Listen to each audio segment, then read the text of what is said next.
Amados irmãos, queridos amigos, amadas irmãs e amigas em Jesus Cristo, tudo bem com vocês? Que a graça maravilhosa de Jesus Cristo, o grande amor de Deus e a doce comunhão do Espírito Santo esteja com todos vocês. Amados, eu estou me recuperando ainda de uma virose, de uma gripe, que realmente afetou bastante a minha garganta. Então, se você sentiu falta dos vídeos na última semana, é por causa disso, tá bom? Essa semana eu vou fazer um esforço muito grande. Ainda estou tossindo bastante, principalmente de manhã e à noite, mas eu vou fazer um esforço grande para poder não deixar vocês sem vídeo esta semana. É uma coisa que a gente não planeja, mas acontece. Então a gente tem que agradecer a Deus, porque foi apenas uma virose, né? E essa virose afetou bastante a minha garganta. Ainda mais eu que sou professor, esses dias eu estou até mais sentado, estou falando bem menos na sala de aula, porque preciso poupar a minha garganta para que ela possa se recuperar mais rápido.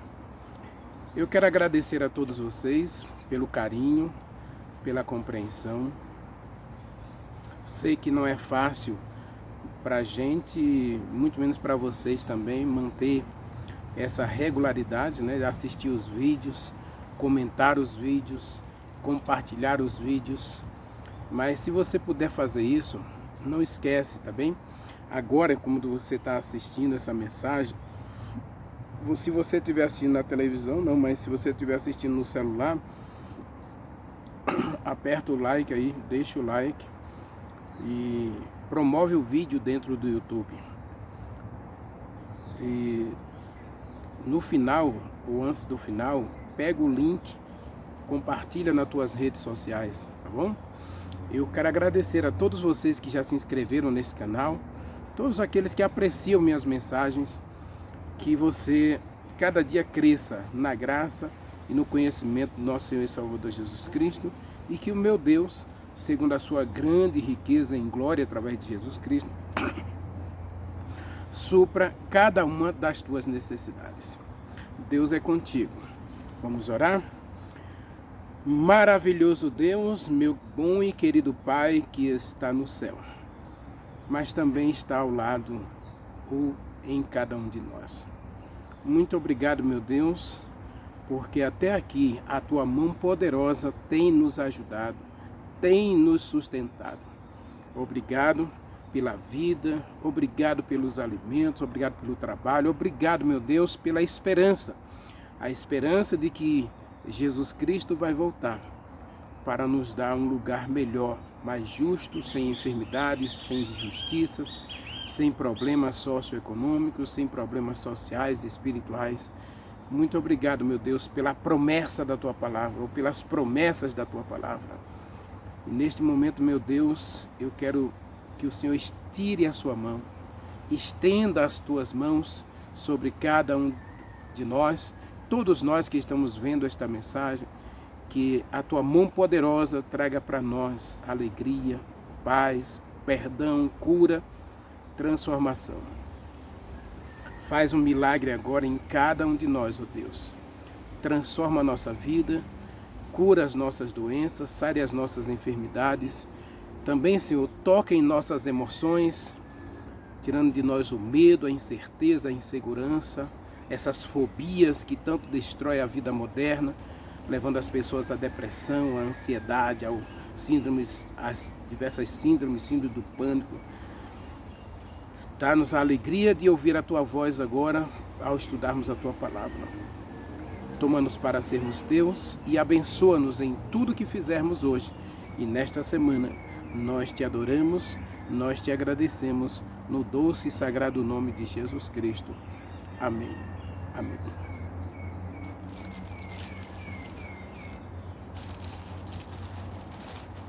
Amados, toda quarta-feira a gente está estudando os milagres de Jesus Cristo. Nós estamos na série Milagres.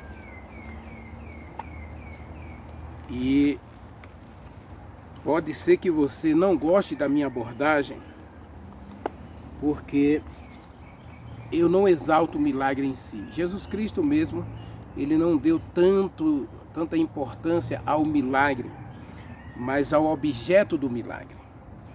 Na última mensagem a gente viu o rapaz lá, o leproso. A Bíblia não apresenta um nome para ele, não é? Ele chega para Jesus Cristo e ele diz: o Senhor pode todas as coisas. E às vezes eu fico triste, e eu tenho certeza que você já começou a perceber quão triste também Deus fica quando a gente duvida do poder de Deus, duvida da vontade de Deus. Então eu quero convidar você para a gente analisar um pouquinho o milagre que Jesus Cristo faz no endemoniado, logo após a sua transfiguração. Abra sua Bíblia em Mateus, capítulo 17.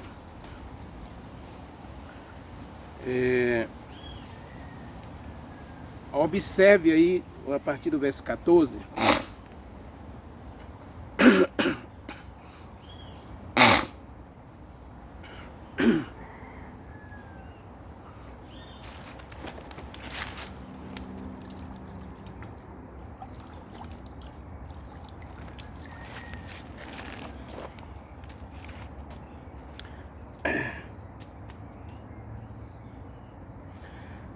Mateus 17, a partir do verso 14.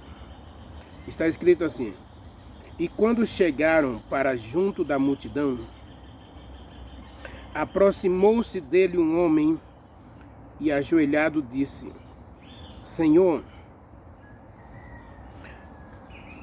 compadece-te do meu filho, porque é lunático, sofre muito e muitas vezes cai no fogo, outras vezes cai na água.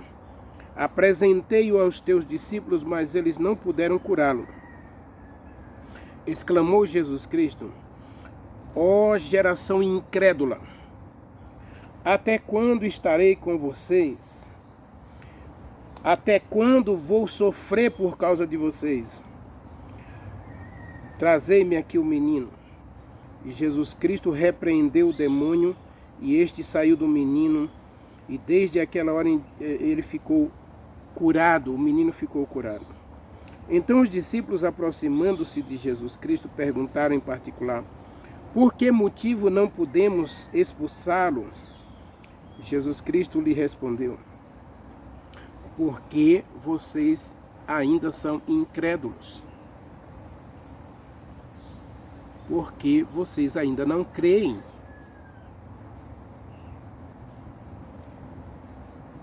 É porque a fé de vocês, a fé que vocês têm, é muito pequena. Pois em verdade eu digo a vocês, se você tiver fé do tamanho de um grão de mostarda, vocês poderão dizer a este monte: passe daqui para acolá, e ele vai passar. Nada será impossível para aquele que crê. Mas por essa espécie de demônio, ela só sai com jejum e oração. Meu querido, em Marcos, a ênfase está maior no pai do menino. Em Mateus, a ênfase maior é os discípulos. Observe que nos dois milagres, nas duas narrativas, nas duas narrativas, tanto a narrativa de Marcos quanto a narrativa de Mateus, vamos ler um pouquinho a narrativa de Marcos. Marcos, abra sua Bíblia em Marcos, capítulo 9, também a partir do verso 14. Marcos 9, a partir do verso 14. Observe que Jesus Cristo cura o menino, mas a ênfase do milagre não está no menino. Está no pai do menino, em Marcos, capítulo 9, e está nos discípulos, em Mateus, capítulo 17, a partir do verso 14, Marcos também, a partir do verso 14. Quando eles se aproximaram dos discípulos, vieram numerosa multidão ao redor, viram numerosa multidão ao redor,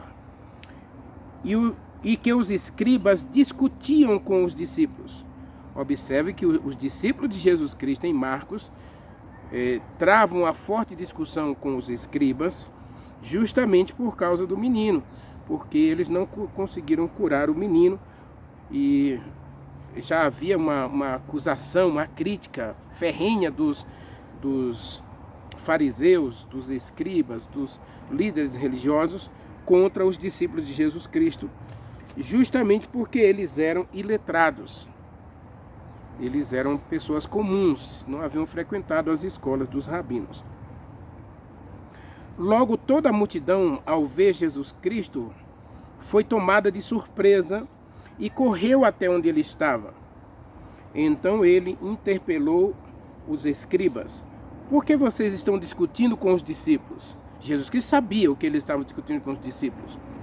E Jesus Cristo não gostou nada da ideia dessa discussão com os discípulos. Aliás, uma coisa que Deus ele não gosta, ele aborrece inclusive, é que os seus filhos entrem em discussões desnecessárias. Você não tem que se preocupar, você não tem que discutir religião. Muitas pessoas, e eu até já disse que a gente precisa argumentar com as pessoas acerca da nossa fé. Agora, a frase de Santo Agostinho, ela é muito pertinente em relação a essa questão de argumentar e discutir. Ele diz: pregue o evangelho.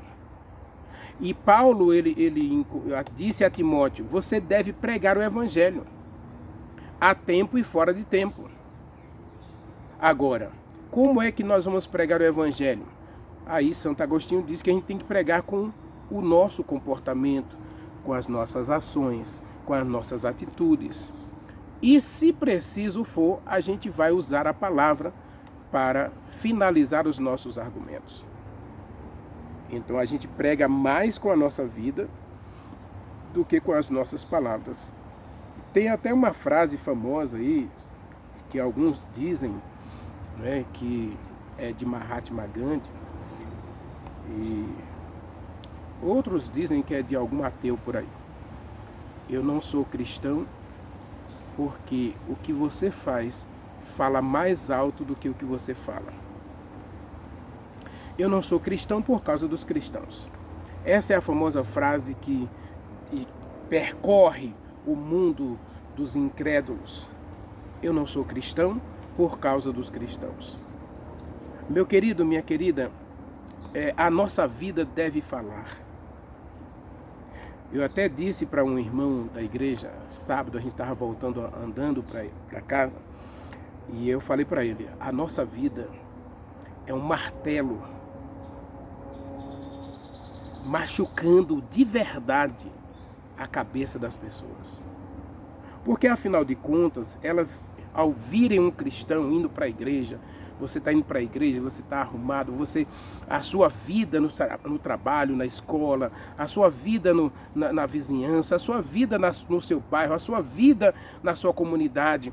Então, as pessoas olham para você e elas têm duas questões inteiramente filosóficas ou paradoxal. Afinal de contas, quem está certo, ele ou eu? E isso machuca demais. Em vez de discutir aqui, Jesus disse: por que vocês estão discutindo com eles? Nós temos um problema real aqui. Uma pessoa está doente, uma pessoa está precisando de ajuda, uma pessoa está necessitada, uma pessoa está à beira da morte. E as pessoas, em vez de se preocupar em achar meios de ajudar o enfermo, estavam discutindo religião. Observe que a ênfase aqui não é nem a criança que está doente. E Jesus Cristo, ele vai, eu disse na mensagem anterior, que ele vai repreender o pai, porque o pai demonstrou muita incredulidade. E até no texto de Mateus, a gente acabou de ler, ele chega perto de Jesus e diz: por favor, ajude meu filho. Ele não demonstra nenhum tipo de fé. Ele não demonstra nenhuma crença. E no texto de Marcos, ele ainda vai duvidar do poder de Jesus Cristo. Quando ele vai dizer aí, se você puder, cure meu filho. Algo que machucou muito a Jesus Cristo. A gente viu isso na mensagem anterior, né?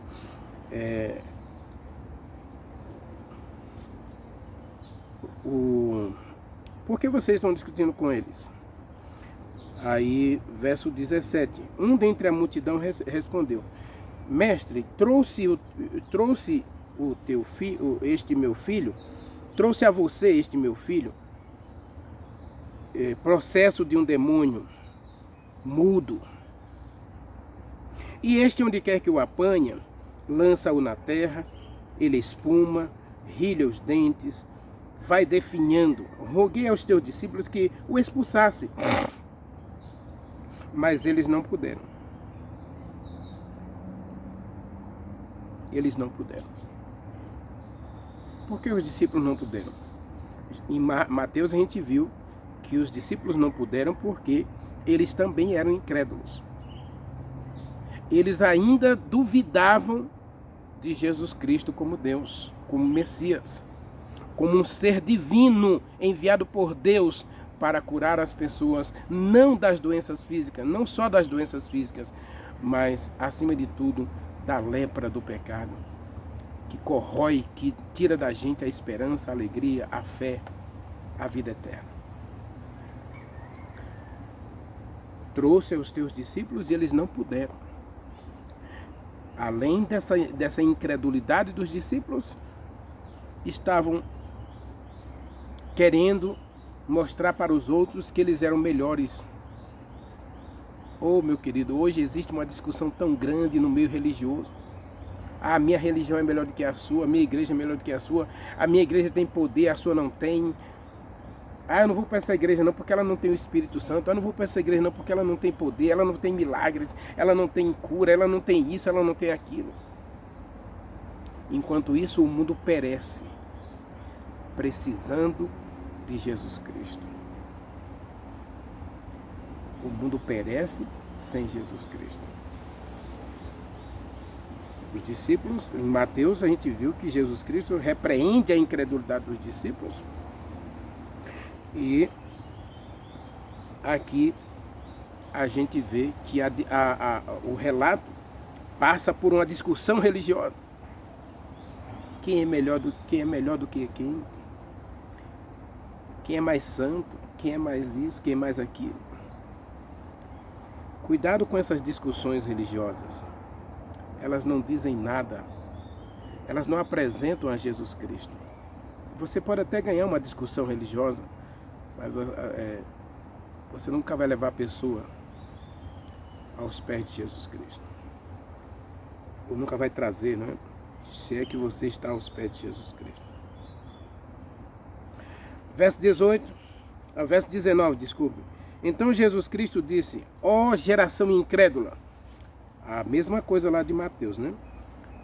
Ó geração incrédula, até quando estarei convosco? Até quando vou sofrer por causa de vocês? Traga o menino aqui.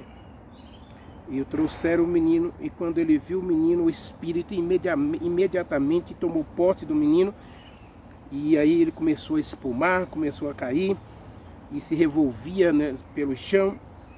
Jesus Cristo não deu atenção ao diabo. Eu acho interessante como hoje alguns cristãos valorizam tanto a Satanás. Faz questão de invocar Satanás em seus cultos para depois expulsar Satanás. Satanás nunca deveria ser convidado a lugar nenhum para a gente depois expulsá-lo. Lógico, se ele aparecer por conta própria, por vontade própria. Um dia eu estava em casa, um domingo, estava até de bermuda, né? Eu nunca usei camiseta porque eu tenho urticária, né? Eu tenho...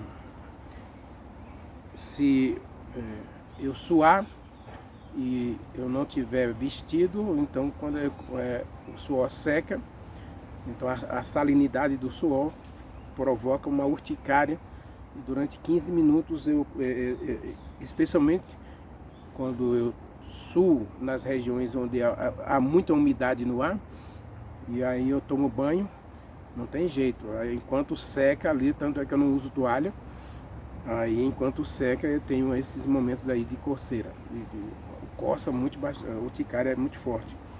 Eu estava lá sentado vendo televisão, estava até vendo uma partida de futebol, e alguém chegou da igreja e disse: olha, pastor, temos uma situação ali em que uma das nossas estudantes da Bíblia, ela não era adventista ainda, mas ela era estudante da Bíblia, ela está possuída por um demônio. E aí a família chamou o padre, a família chamou 3 outras igrejas. E foi lá pastores, foi lá o padre, e chamaram até um rapaz lá do candomblé. E ninguém resolveu o problema. Então, quando ninguém resolveu o problema, aí trouxeram o problema para mim. Eu digo: olha, eu estou de bermuda, eu vou trocar de roupa e depois eu vou lá. Você não vai agora com a gente? Não, pode ir, depois eu chego lá.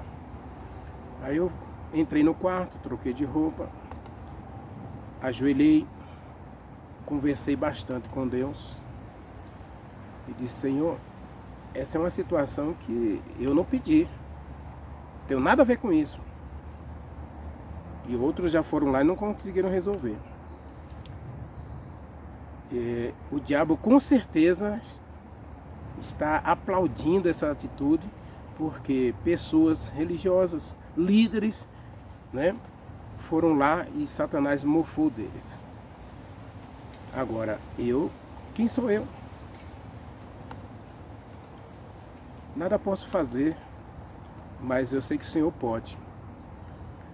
Peguei a Bíblia, peguei o inário e me dirigi àquela casa. Terminei meu lógico, levantei da oração primeiro, né? Pedindo a Deus que já resolvesse o problema antes de eu chegar lá. Quando eu cheguei lá, a menina estava dentro do banheiro lá, toda ensopada, molhada. Eu pedi para que tirassem ela do banheiro, trocasse de roupa, né? Lá foram 2 irmãs lá, trocaram de roupa e enrolaram ela num lençol para que ela se aquecesse, que ela estava tremendo de frio. Porque o povo estava tentando expulsar o demônio debaixo do chuveiro, por favor, né? Aí coloquei ela sentada, abri a Bíblia. Muita gente abre a Bíblia no Salmo 91, não. Abri a Bíblia no Salmo 91, não. Abri a Bíblia em Mateus, capítulo 20, verso 28. Mateus, capítulo 28, verso 18, desculpe. E aí lá está escrito assim: todo o poder pertence a Jesus Cristo. Então, perguntei para ela se ela acreditava que Jesus Cristo era Deus e que Ele podia curá-la de qualquer doença, de qualquer demônio, expulsar qualquer demônio da vida dela. Cantamos 3 hinos e aí agora vem o embate, não é? Vamos ajoelhar. Ajoelhar para orar. Até aqui o demônio estava quieto, não se manifestou de jeito nenhum. Mas na hora que pedi para ela ajoelhar, aí o demônio disse: não, ela não vai ajoelhar não. Eu disse assim: bom, você não tem poder sobre ela, porque ela disse que acredita que Jesus Cristo é todo poderoso. Então quem vai ajoelhar é a moça, não é você. Não tenho nada com você. Aliás, você está no lugar errado e na pessoa errada. Aí conseguimos que ela ajoelhasse. E aí quando ela ajoelhou, o diabo simplesmente disse: eu vou embora, mas pode ter certeza que eu vou voltar. E eu vou matá-la. Eu disse: bom, você pode fazer isso se ela disser que Jesus Cristo não é o Senhor da vida dela. Se Ele for o Senhor da vida dela, você não pode tocar nela nunca mais. E aí ele foi embora, a gente cantou, orou com ela, ela ficou boa, mas depois a mãe dela achou que Aliás, o diabo ameaçou, né? O diabo já tinha ameaçado antes e o diabo ameaçou depois que se ela frequentasse a igreja adventista do sétimo dia, ele iria matá-la. E aí ela, acreditando nessas ameaças de Satanás, parou de estudar a Bíblia e parou de frequentar a igreja adventista. Infelizmente, ela continuava endemoniada. Agora o demônio não vai incomodá-la mais, desde que ela não frequente a igreja adventista do sétimo dia. Foi o que aconteceu. A irmã dela continuou frequentando a igreja, a irmã dela se batizou, mas ela mesma ficou com medo do diabo, né? O diabo passou a controlar a vida dela de forma diferente agora. Ele não vai incomodá-la, desde que ela não leia a Bíblia e nem frequente a igreja adventista do sétimo dia. Infelizmente, foi a orientação que o rapaz lá do candomblé deu para ela, e ela acreditou e foi para esse caminho que, infelizmente, não tirou o demônio da vida dela. E hoje existem muitas pessoas possuídas por Satanás justamente dessa maneira. O diabo não se manifesta na vida dela, mas o diabo controla. Se você for para essa igreja, você vai ter esse problema, você vai ter essa dificuldade, você vai ter essa enfermidade. E isso vai acontecer com você assim, assim, assim. E aí Satanás controla a vida das pessoas, macula a vida das pessoas. Jesus Cristo aqui não dá atenção a Satanás. Ele diz, sai. E saiu, né? E no verso 23, verso 22, o pai do menino demonstra que ele realmente não acredita em Jesus Cristo, né? Se você puder, cure meu filho. E aí Jesus Cristo repreende o homem no verso 23, dizendo, se você puder,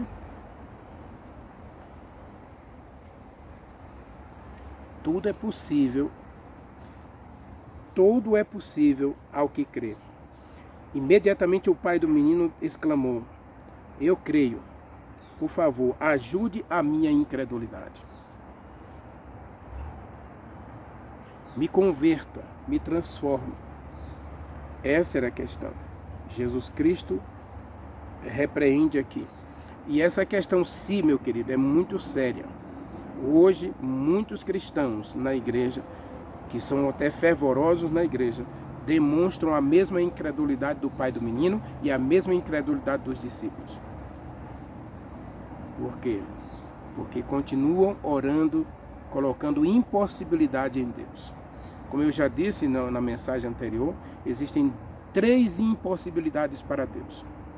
Deus não pode mentir, Deus não pode mudar e Deus não pode salvar aquele que não crê, aquele que não quer a salvação.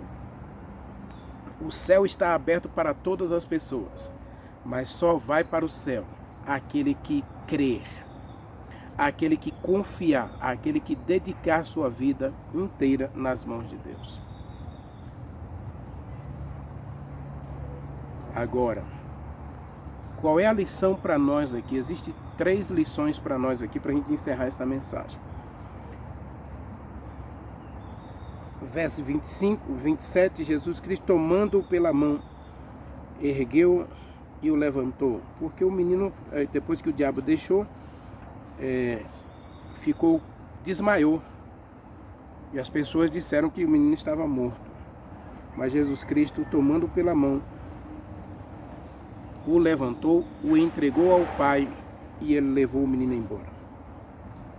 Quando entrou em casa com seus discípulos, eles perguntaram em particular, por que não podemos expulsá-lo? Respondeu-lhe Jesus Cristo, esta casta de demônio não sai, a não ser com jejum e oração. Meu querido, eu digo a você, existem 3 lições importantes nesse milagre. Como eu disse, a ênfase não está no milagre, porque o milagre em si só, Jesus Cristo não realizou nenhum milagre só por realizar milagre. Todo milagre tinha propósitos no plural. Lógico que, além de libertar a pessoa que estava escravizada pelo pecado, Jesus Cristo tensionava, ele tinha intenção, ele tinha intencionalmente lições a ensinar, primeiro aos seus discípulos e depois à multidão. Porque no final, Jesus Cristo queria que todos acreditassem que, primeiro, ele era o Messias. Ele era a salvação oferecida por Deus a toda a humanidade. Então vamos lá. O rapaz estava vivendo uma vida muito miserável, sendo dominado pelo diabo. O diabo o dominava, e aqui a gente não entra numa questão filosófica, porque a gente não sabe qual é a razão por que Satanás conseguia escravizar esse rapaz. Eu não sei se ele tinha algum vício, não sei se ele tinha algum pecado acariciado, não sei se ele desenvolveu algum tipo de depressão, algum tipo de fobia. A verdade é que Satanás, ele nunca entra numa pessoa sem uma, digamos assim, sem um ingrediente produzido pela própria pessoa.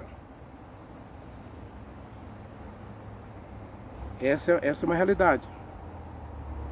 A verdade é que hoje Satanás, ele controla as massas. Talvez ele use a música.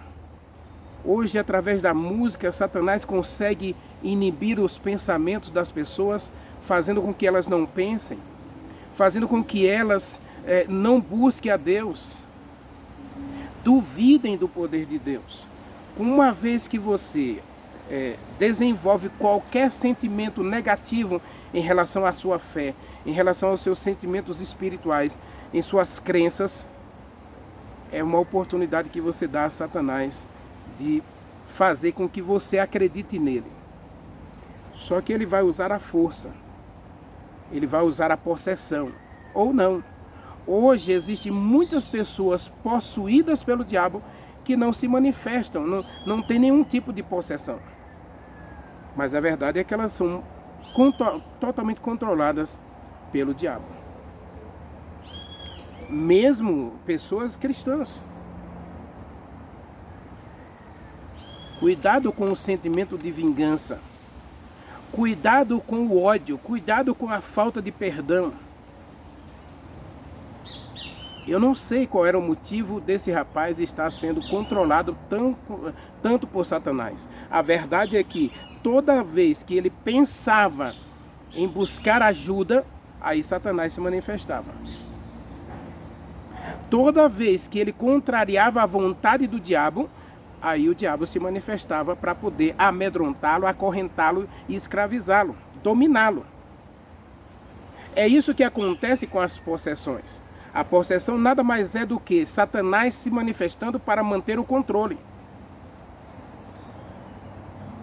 Então, quando você perceber, quando você vir que realmente uma pessoa está possuída pelo diabo, que ela está manifestando a ação do diabo na vida dela, você pode ter certeza que essa pessoa ela está lutando para se libertar do diabo.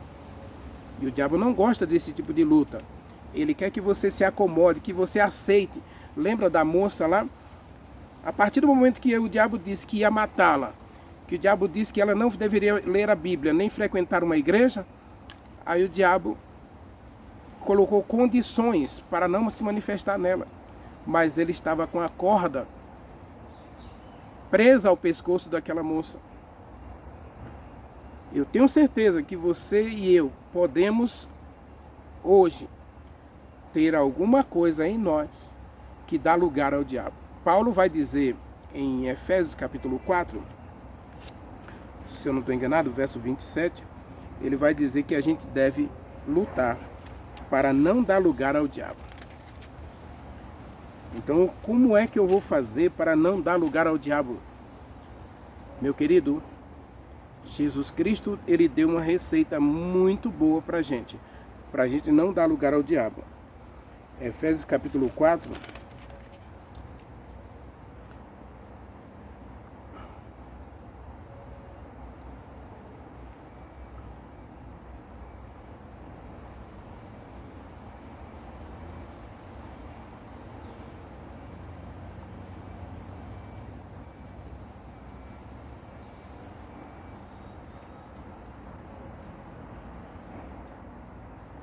verso 27 mesmo. Não dê lugar ao diabo. Que o diabo não ache nenhuma brecha para controlar e dominar a sua vida. Essa é a primeira lição. Jesus Cristo falou de uma casta de demônios que controla a vida das pessoas, mas para controlar a vida de alguém, meu querido, o diabo tem que ter permissão. Eu não sei o que é que você, ou eu, ou todos nós, fazemos para dar lugar ao diabo. Quando a gente dá lugar a ele, ele vai acorrentar. Agora, aí mesmo no livro de Efésios, capítulo 6, Paulo dá a primeira receita para a gente vencer o diabo, ou não dar lugar ao diabo. Versículo 10, ele diz assim: quanto ao mais, meus queridos irmãos, sejam fortalecidos no Senhor. Busque a Deus. Mateus capítulo 6, verso 33, buscai o Senhor enquanto você pode achar. Busque a Deus em primeiro lugar. Isaías capítulo 55, busque a Deus enquanto você pode achar. A única vitória do cristão contra o diabo é você dar lugar a Deus na sua vida.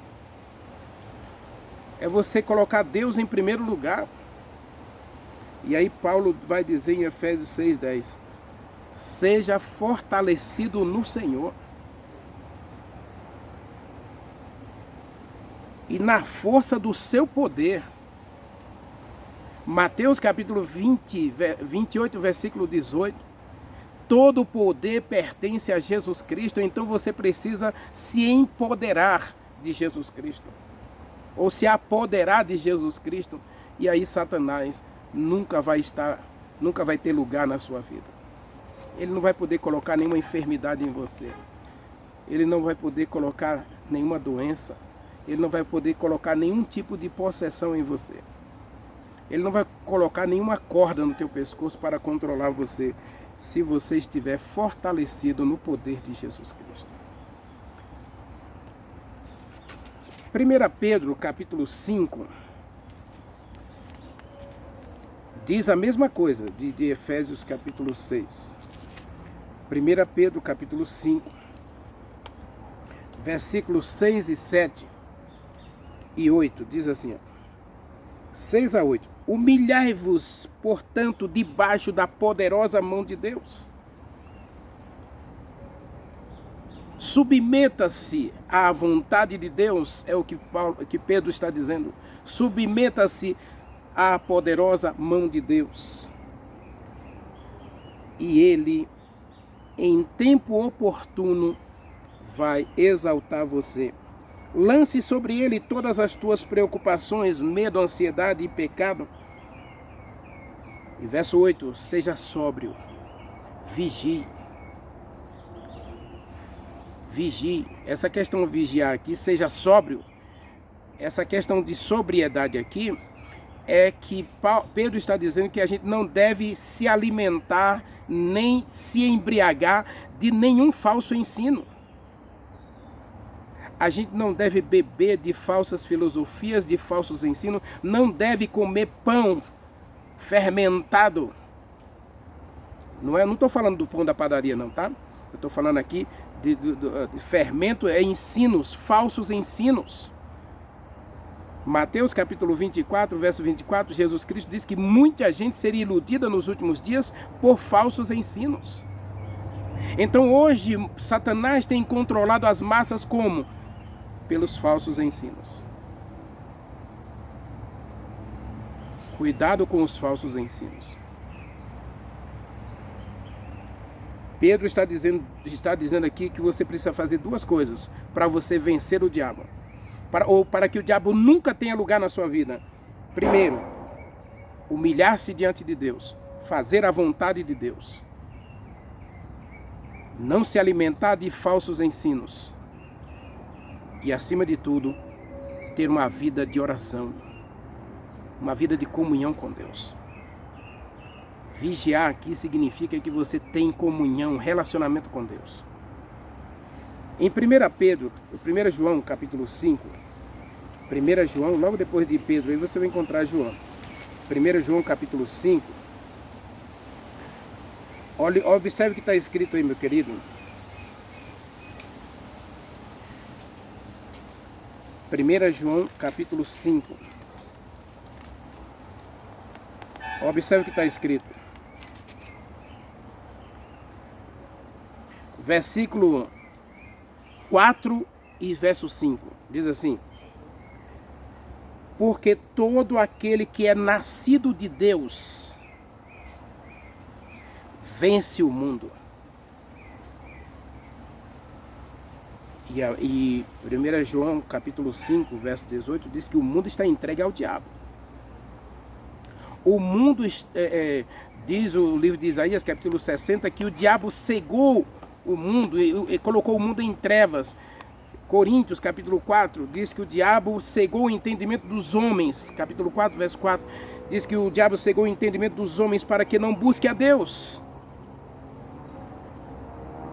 Então Satanás, ele vai continuar controlando a vida de muita gente. Por quê? Primeiro, elas não buscam a Deus, não faz a vontade de Deus, vivem se alimentando de tudo que é mal.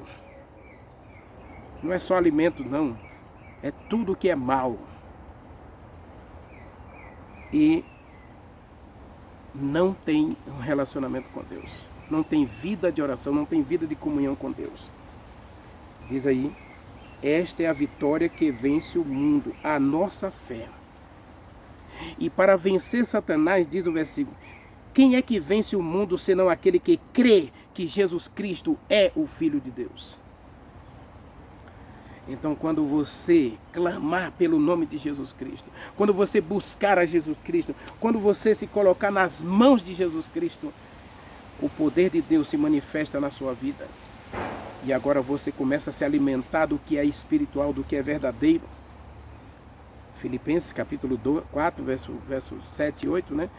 Tudo que é verdadeiro, tudo que é puro, tudo que é de boa fama, é isso que deve ocupar o nosso coração. Essa é a primeira lição, meu querido.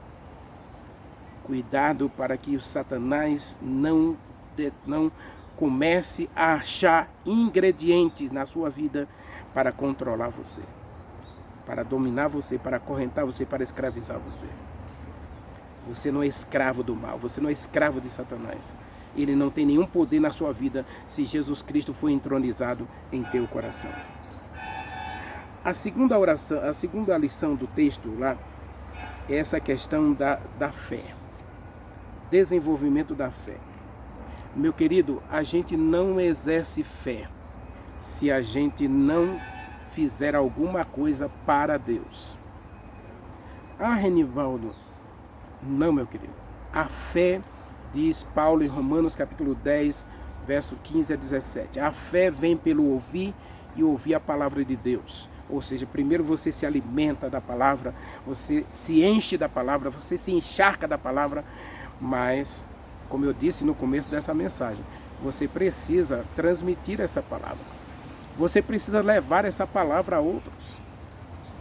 Ou seja, você precisa testemunhar do grande milagre que Deus faz na tua vida. Como resultado aqui, ó, o resultado dos milagres de Jesus Cristo é que a multidão passa a buscar a Jesus Cristo. Mas passa a buscar por quê? Porque um leproso foi curado, um cego voltou a enxergar, um endemoniado foi liberto.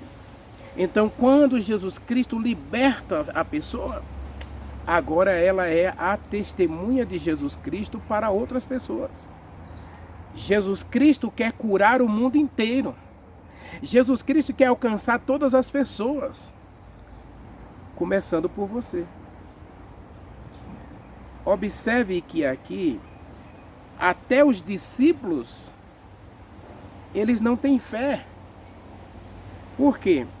Porque eles demonstram um relacionamento pífio com Jesus Cristo. E lógico que quando você tem um relacionamento com Jesus Cristo que não está embasado na fé, na comunhão, na vigilância, na oração, na vida de comunhão, tudo que você fizer para Deus é inútil. Por isso Jesus Cristo vai dizer no último dia que muita gente esteve na presença dele, fez até milagres em nome dele, mas não conheciam a Jesus Cristo. Atos dos Apóstolos, capítulo 12,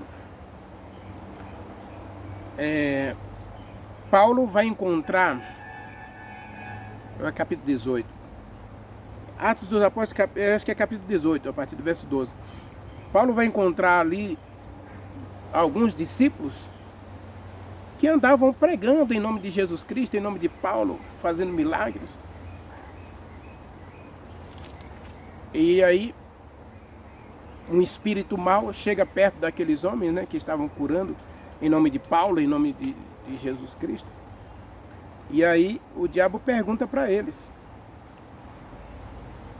eu sei quem é Paulo, eu sei quem é Jesus Cristo, mas vocês quem são?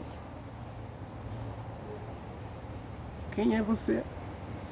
Você está falando em nome de um Cristo que você não conhece, que você não vive, que você não tem relacionamento com ele. E o diabo simplesmente se apoderou daqueles homens. Por quê? Porque eles viviam a teoria da religião, mas não viviam a prática. Os discípulos de Jesus Cristo, tanto é que Marcos capítulo 6, Jesus Cristo vai fazer a multiplicação dos pães, e os discípulos querem agarrar Jesus Cristo à força para colocá-lo no trono de Jerusalém, no trono de Roma, para ser o rei, para dar a eles os ministérios. Eu acho que ele vai ter que fazer igual no Brasil, né? Tem que criar ministérios e mais ministérios para poder agradar todo mundo.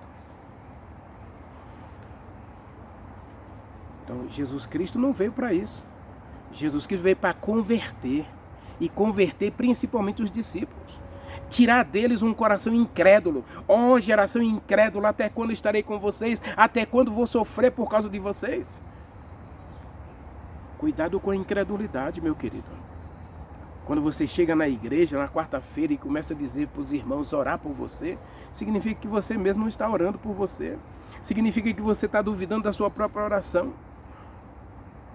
Você deveria ir à igreja, era para agradecer o milagre que Deus faz quando você ora. E Jesus Cristo disse: se você orar, se você crer, tudo é possível ao que crer. E Jesus Cristo disse para o pai do menino, Jesus Cristo disse para os discípulos. Mateus capítulo 17.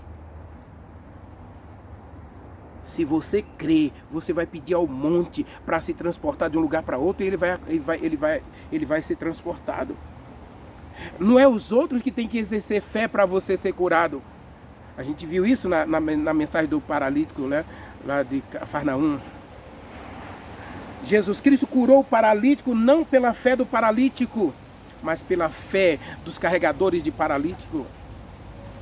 Hoje Jesus Cristo quer uma igreja de pessoas repletas de fé, que é capaz de levar essa fé para os outros e levar os outros a acreditar em Jesus Cristo. O pai do menino aqui duvida de Jesus Cristo por causa dos discípulos. Os próprios discípulos exerceram um papel de incredulidade tão grande que levou o pai a duvidar de Jesus Cristo.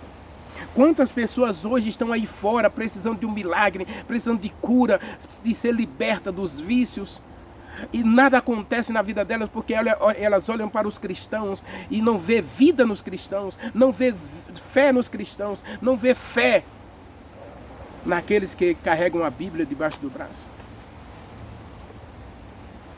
E no final essas pessoas se perderão por causa dos cristãos. E lógico que Jesus Cristo vai olhar para os cristãos, os que professavam o nome dele, e vai dizer: eu não conheço vocês.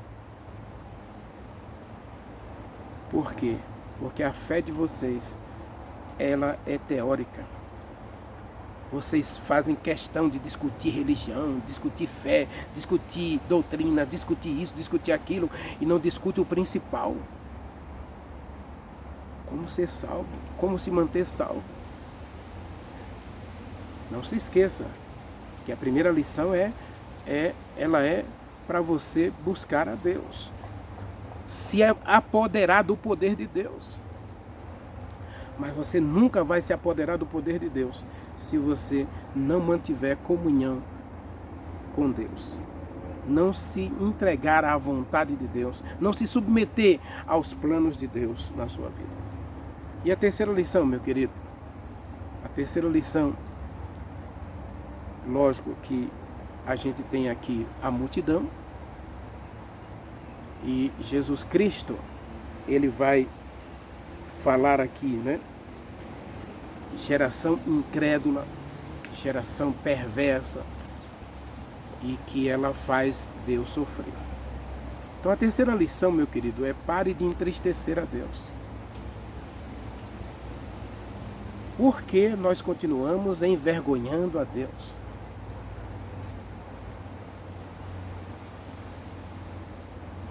Deus está feliz com esse mundo? Salmo 7, versículo 11, desculpa, diz que Deus não está feliz com este mundo. Apocalipse, capítulo 11, verso 19, diz que Deus está a ponto de destruir este mundo por causa dos maus, dos incrédulos. A terceira lição é para nós uma lição muito dura, por quê?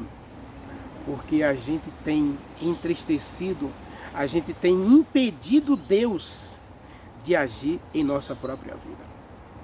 Eu diria, para resumir, a gente precisa parar de envergonhar a Deus, ou melhor, precisamos parar de impedir de Deus agir na nossa vida.